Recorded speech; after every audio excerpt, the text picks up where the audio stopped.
Warahmatullahi wabarakatuh. Kembali lagi bersama saya Muhammad Azkar Sepa. Boleh dikunjungi di blogspotnya muhammadazkarsepa.blogspot.com. Langsung saja saya akan menjelaskan tugas soal dari nomor 11 sampai nomor 15, yaitu tugas pada saat 20 Oktober 2024 yang lalu. Yang nomor 11, sosiologi bersifat non-etis, artinya dalam sosiologi bukan persoalan baik buruk tentang suatu fakta. Akan tetapi yang dipentingkan adalah jawabannya adalah A, yaitu untuk menjelaskan suatu fakta secara analitis. Alasan, tujuan dari sosiologi bersifat non-etis adalah melahirkan teori analitis, yaitu suatu fakta, jadi tidak melihat benar atau salahnya. Terus yang nomor 12, sosiologi bekerja dengan cara observasi terhadap kenyataan dan akal sehat, serta hasilnya tidak spekulatif. Sifat sosiologi yang berkaitan dengan pernyataan tersebut adalah jawabannya C, yaitu sifat kumulatif. Alasannya karena kumulatif adalah sifat teori sosiologi, segala sesuatu yang bertumpuk dan mengacu ada kebaikan di segala sisi. Lanjut nomor 13, hubungan peranan antara sosialisasi dengan kepribadian adalah jawabannya E, yaitu terbentuknya kepribadian ditentukan oleh peranan sosialisasi. Alasan, salah satu hal-hal yang membentuk kepribadian seorang ialah dengan pengaruh sosialisasi dengan turun ke lapang atau turun ke masyarakat, sehingga terbentuk pribadi yang bersosialisasi. Terus yang ke-14, di lingkungan sekolah, seorang siswi tidak diperbolehkan memakai pakaian seragam yang terlalu ketat dan pendek, serta memakai rok pendek di atas lutut. Aturan ini termasuk salah satu jenis norma, jawabannya B, yaitu norma kesopanan. Alasannya karena siswi tersebut jikalau memakai pakaian seragam yang ketat dan pendek, serta memakai rok di atas lutut, itu adalah salah satu tidak menunjukkan nilai-nilai kesopanan, dan negara kita ini adalah negara religius, artinya negara yang berpaham agama, menjunjung tinggi paham agama, dan juga negara yang menjunjung tinggi adab dan akhlak. Nomor 15, bagi pengendara sepeda motor diwajibkan membawa SIM dan STNK, serta harus memakai helm. Apabila ada yang melanggar, harus ditilang. Contoh perilaku tersebut merupakan penerapan jenis norma, jawabannya adalah D, yaitu norma hukum. Kenapa? Karena alasan peraturan dan aturan dari pelanggaran hukum. Masalah berkendara motor mobil di jalan telah ditetapkan oleh Kapolri dan beberapa jajaran elit politik yang memiliki wewenang untuk mengeluarkan hukum tersebut di negara ini.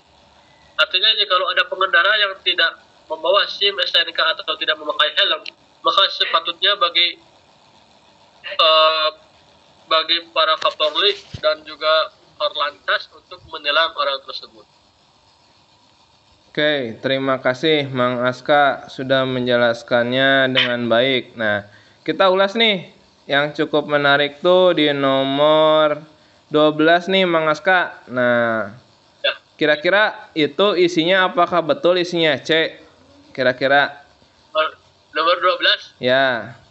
Ini masih pertanyaan basic, sebenarnya pertanyaan basic kelas 10 ya, tapi nggak apa-apa lah diulas lagi sama kelas 3 ya. Nah, kira-kira nomor 12 itu isinya apa, Mang Aska?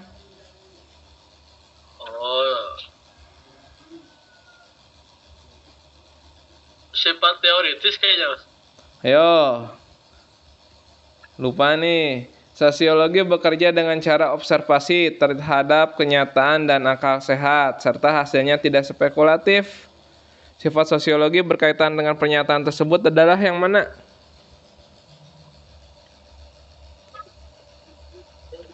Kalau berdasarkan akal sehat dan kenyataan, berarti isinya yang empiris. Nah, itu ya isinya adalah yang empiris ya, Aska ya harusnya ya. Kenapa jawabannya kumulatif dan teoritis ya?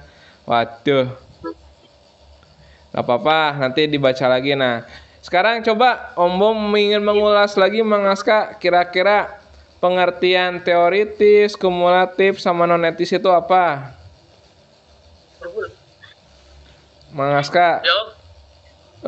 Jadi kira-kira pengertian dari sosiologi bersifat empiris, bisa diulas lagi itu apa artinya? Sosiologi bersifat teoritis, itu apa artinya? Sosiologi bersifat kumulatif, itu apa artinya? Sosiologi bersifat non-etis, itu apa artinya, Mang Aska? Oke. Sosiologi bersifat empiris, artinya ilmu pengetahuan ini didasarkan pada observasi, akal sehat, dan fakta yang dapat diobservasi. Itu sifat empiris, Om. Ya, lanjutkan. Kalau yang teoritis? Jawab. Ya, bisa dilanjutkan mengenai yang teoritis. Teoritis, benar. Jawab. Kalau sifat yang teoritis adalah ilmu yang disusun berdasarkan data dan hasil observasi yang akurat, serta menekankan pada hubungan sebab akibat gejala sosial di masyarakat. Oke, jadi berdasarkan gejala sosial di masyarakat yang abstrak ya, yang berdasarkan dari kumpulan dari teori para tokoh. Nah, oke, itu yang teoritis ya. Nah, kira-kira kalau misalkan yang masih diingat sama Mang Aska mengenai teori sosiologi itu yang mana dari kelas 1, kelas 2, kelas 3? Dari kelas 1 yang masih ingat teorinya siapa, Mang Aska? Teorinya George Herbert. George Herbert. Itu yang mana, Mang Aska? Yang kita pernah pelajari waktu dulu. Yang sebagai bapak sosiologi siapa? Augustus Comte. Ya, bukan Agustus ya. Mang Aska. Ya, Auguste Comte. Nah, wah nggak fokus nih Mang Aska. Apa Auguste Comte tentang apa, Mang Aska? Augustus Comte tentang Journal of Origin of. Oh, Journal of Origin Species mah itu Charles Darwin. Ayo. Apalagi? Oh, Mang Aska. Kalau The Origin of Species mah itu mah Charles Darwin. Augustus Comte. Oh, ya nanti baca lagi ya Mang Aska, nggak apa-apa. Nah, nanti bisa dibaca lagi. Jadi kalau Auguste Comte mengenai teori sosiologi positif, yaitu teologi, metafisik, sama positif ya Mang Aska.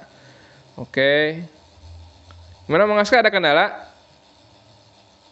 Ya Om, ini suaranya, ini gak ada suaraan. Oh, nggak ada suaranya. Udah Om. Oh, udah ada suaranya. Oke. Ya, kita ulas lagi kalau misalkan yang tadi mengenai Auguste Comte itu ya. Jadi termasuk sosiologi positif, ada teologi, metodologi, teologi, metafisik, sama positif. Nah, kalau yang kelas 2 kira-kira yang masih diingat apa teorinya, Mang Aska? Tentang ini Om, apa namanya itu? Yang dipelajari yang di kelas 2 yang masih diingat sama Aska apa?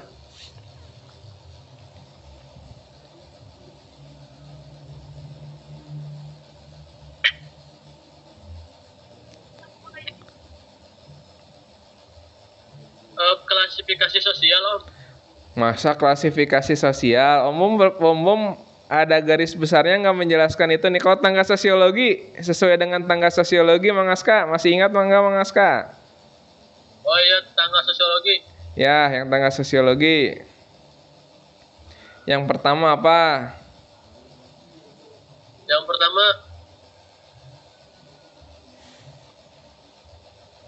ya.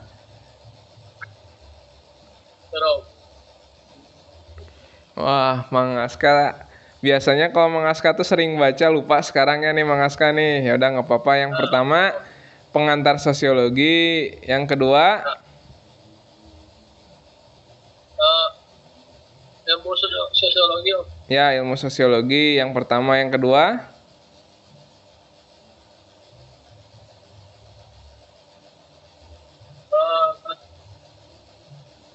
Yang kedua, yang dipelajari di tangga sosiologi yang kedua, interaksi sosial. Yang ketiga mengenai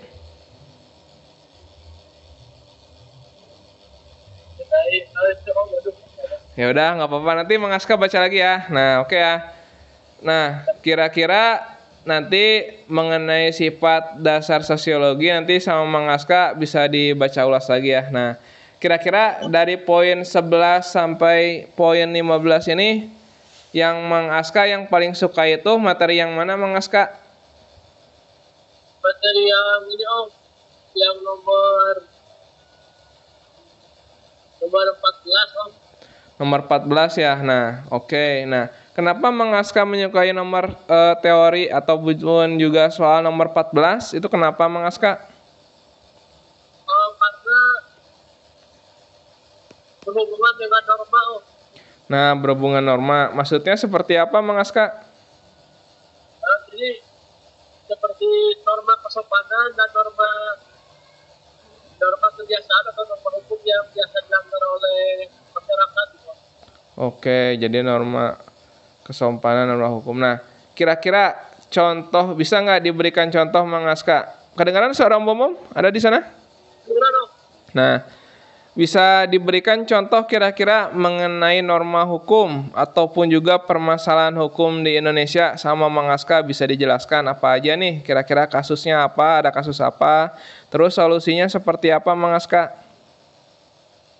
Norma hukum yang ada di Indonesia itu seperti norma hukum tentang undang-undang hak cipta kerja yang kononnya kata masyarakat bahwasanya hak cipta kerja undang-undang Indonesia itu atau pemerintah itu merugikan masyarakat sehingga terjadilah pergolakan ataupun demonstrasi besar-besaran atas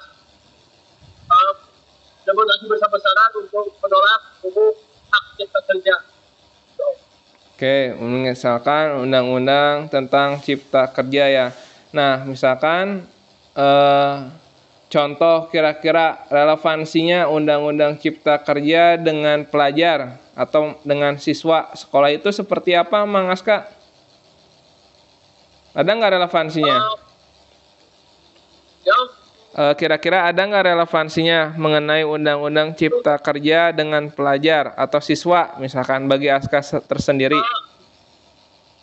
Relevansinya adalah jadi ketika seorang pelajar atau mahasiswa itu sudah lulus, mereka kan akan bekerja gitu kan, bekerja di pemerintahan ataupun di swasta. Nah, ketika mereka bekerja itu mereka akan merasakan yang namanya kerugian daripada undang-undang hak cipta kerja itu sendiri, sehingga mereka merasa dirugikan gitu dari upah yang sedikit ataupun dari aturan jam kerja yang diatur. Jadi hubungannya ketika mereka para pelajar sudah lulus gitu. Oke, baik, terima kasih Mang Aska. Cukup Mang Aska. Oke, jadi sangat ini ya, ketika mereka sudah lulus, maka ketika mereka akan bekerja atau mungkin juga setelah kuliah itu pasti ada kerugiannya ya. Oke.